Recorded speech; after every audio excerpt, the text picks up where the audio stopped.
There's no feeling more intense than starting over.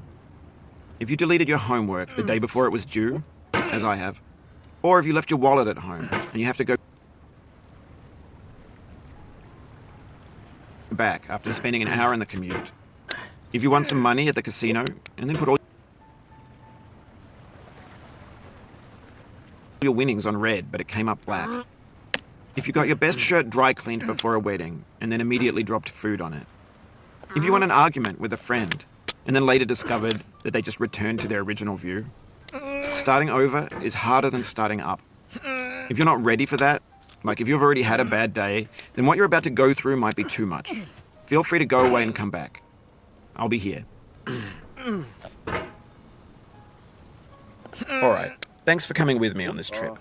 I'll understand if you have to take a break at any point. Just find a safe place to stop and quit the game. And don't worry, I'll save your progress, always, even your mistakes.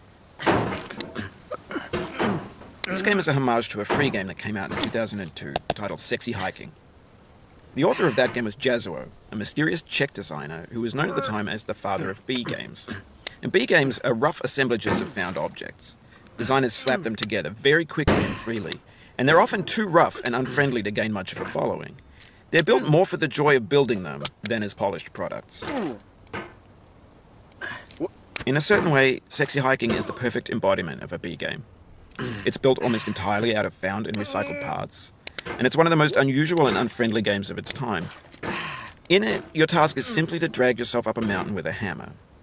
And that act of climbing, in the digital world or in real life, has certain essential properties that give the game its flavor. No amount of forward progress is guaranteed.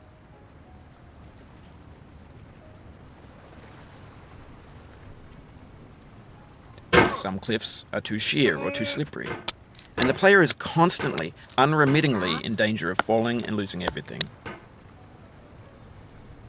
Anyway, when you start Sexy Hiking, you're standing next to this dead tree that blocks the way to the entire rest of the game.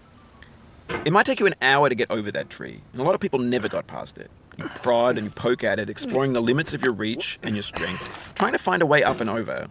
And there's a sense of truth in that lack of compromise. Most obstacles in video game worlds are fake. You can be completely confident in your ability to get through them once you have the correct method or the correct equipment or just by spending enough time. In that sense, every pixelated obstacle in Sexy Hiking is real.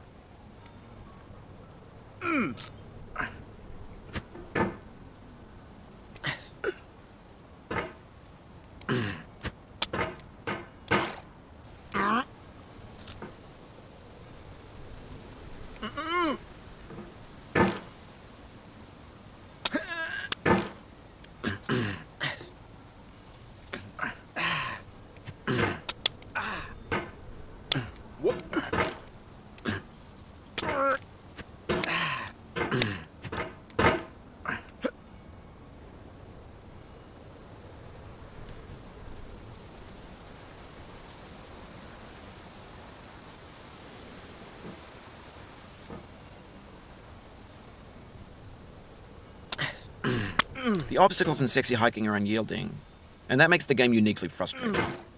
But I'm not sure Jazzuo intended to make a frustrating game. The frustration is just essential to the act of climbing, and it's authentic to the process of building a game about climbing. A funny thing happened to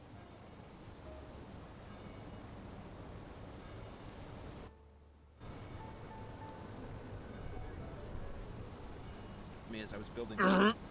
I'd have an idea for a new obstacle, and I'd build it, test it, and it would usually turn out to be unreasonably hard. But I couldn't bring myself to make it easy. It already felt like my inability to get past the new obstacle was my fault as a player rather than as a builder. Imaginary mountains build themselves from our efforts to climb them, and it's our repeated attempts to reach the summit that turns those mountains into something real.